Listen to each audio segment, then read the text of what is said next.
Ghostbusters Afterlife has finally hit theaters. It's now going to rank all 4 Ghostbusters movies from the worst to the best.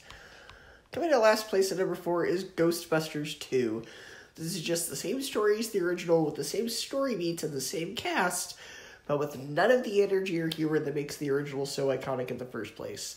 The setup of the film doesn't really work because suddenly everybody believes that the Ghostbusters are frauds, and that doesn't really make a lot of sense. Like, did they forget about the giant marshmallow man that attacked the city? On top of that, the villain's plan really doesn't make a lot of sense. There's not really any clear reason as to why he wants to possess Sigourney Weaver's baby.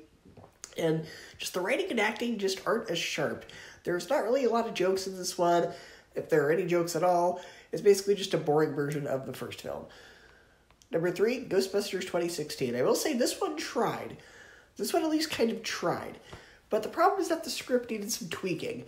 There will be a mildly funny joke, but instead of letting the joke sit, they'll immediately follow up with a joke that's just not funny.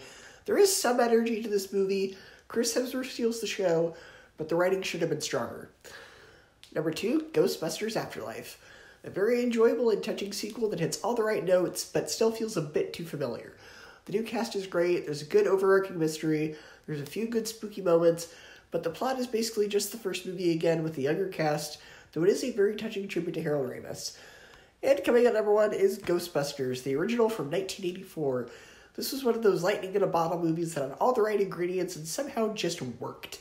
The entire cast works very well off each other, has quick, sharp writing, practical effects that for the most part still hold up, and has become one of the most iconic movies of all time, so it comes in at number 1. So go ahead and comments below, share your ranking of all 4 Ghostbusters movies, or the Ghostbusters movies that you've seen, and I will see you next time.